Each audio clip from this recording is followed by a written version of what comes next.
If you're looking for some real comfort in the kitchen, I've got you covered. Here is an hour worth of delicious comfort food recipes. We're gonna start with one of the most popular foods from my era, hamburger helper. We had this on a weekly basis, and I'm gonna show you my best version. Come on. Start by crumbling your hamburger, of course. My mom always bought the beef stroganoff kind, but I also liked the cheeseburger kind. The beefy noodle was the original, so my version is the best parts of all of those. Also, what I love is that this is the ultimate one-pot meal. We do not have to boil our noodles separately. You know, this is my favorite kind of cooking. I'm using a lean ground beef, so you can see there's not a ton of fat right here. If you want, you can use a paper towel and just kind of dab out any excess. Now we're gonna make it saucy, so with all good sauces, we're gonna start with a little butter. Just need a couple tablespoons.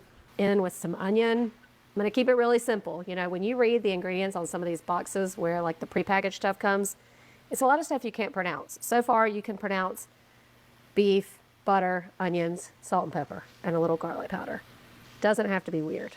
You know, the 80s was the start of all the convenience greatness. Some of it great, some of it not so great. I think it was the novelty of the fact that you could get an entire dinner in a box, but now we know better. All right, so once the onions are softened, our seasonings are in there.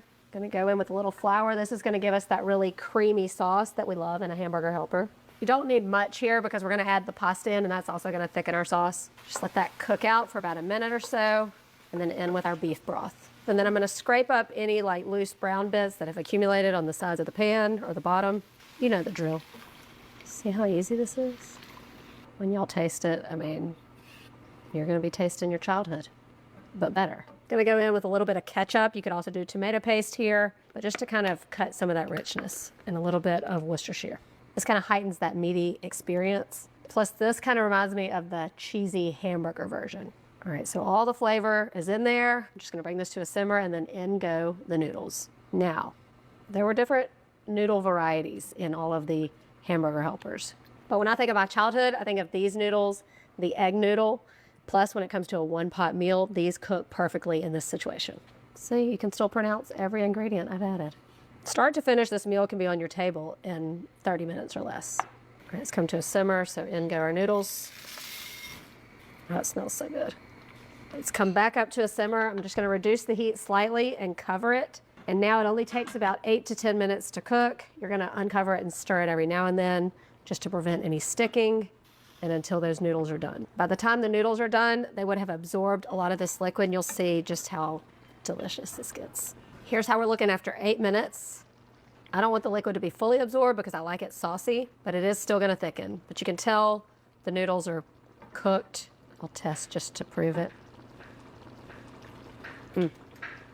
Perfect. Now here's how we finish it. A little bit of heavy cream. You could also do sour cream here if you want that stroganoff remembrance, and 4 ounces of cheddar cheese. Now I'm just gonna stir all this in, turn off the heat, cover it, and let it sit for 5 minutes.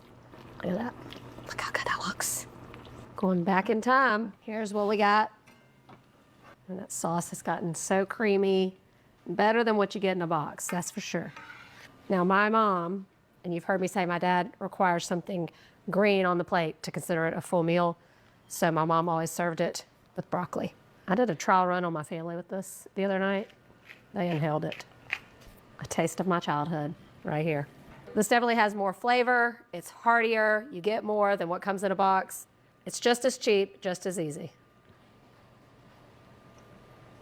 God, that's so good. It shouldn't be that good, but it is. It is like the biggest, warmest hug on a plate. I love this so much.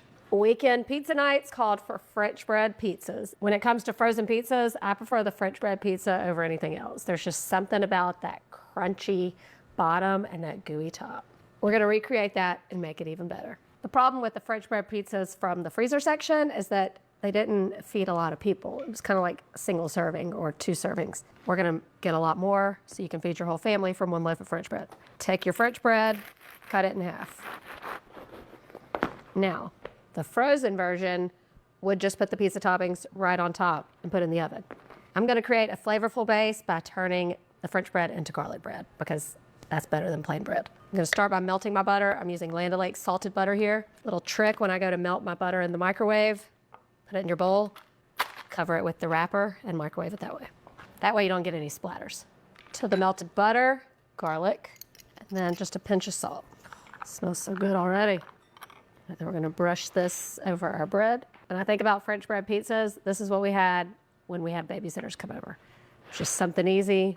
When I make homemade pizzas on pizza dough, I also like to par bake the crust because I'm all about the crunchy, toasty crust. So that's what we're gonna do here too. I'm gonna bake this off first for a few minutes just to get it a head start, and then we'll add our pizza toppings. I almost forgot. I wanna top it with a little Parmesan cheese to help kind of create that crust. Layers of flavor is what it's all about. Now I'm gonna pop it into the oven until it's good and toasty. Now you top it however you want. I'm gonna top mine how my kids like it. Sausage, cheese, black olives. You know, the ones from the freezer section are always kind of weird. So they just have like these little pieces of like dried up bell peppers and stuff. I mean, I like bell peppers on it, but not those. Also a lot easier than making homemade pizzas with pizza dough because you don't have to worry about all the stretching and rolling. Sauce down, I'm gonna do a little bit of cheese first, and then my toppings, I'm gonna do sausage.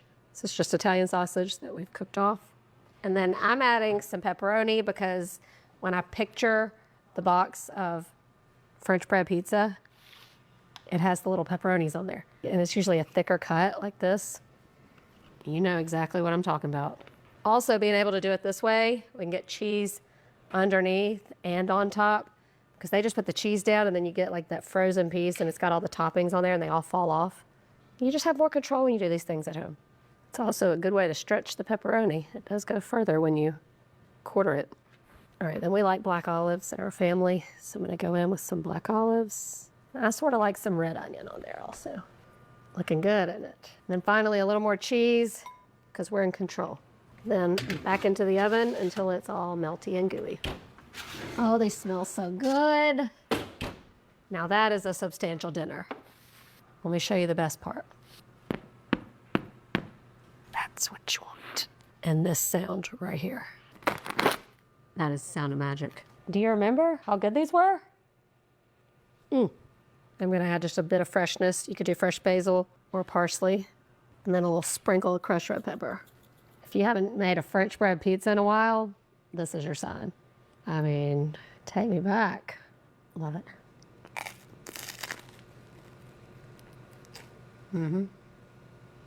I thought I liked the ones back then, but I bet if I had one after eating this, I might change my mind. French bread pizza straight from my childhood is what you need to make next. That crunch though. This next recipe is what you had when people were coming over, or maybe it was Sunday dinner, or maybe mom just had a little more time. Chicken and rice casserole. Am I right? This is one of our top rated recipes at All Recipes called Mama's Chicken and Rice Casserole. You know that's gonna be good. And you know just by the name that it is also going to feel like a warm hug in a dish. This is also one of the easiest dinners you could possibly make, and it's just a good one to have in your file. So it starts with 3 boneless, skinless chicken breasts. Listen, you don't even have to dirty a bowl to mix all this in.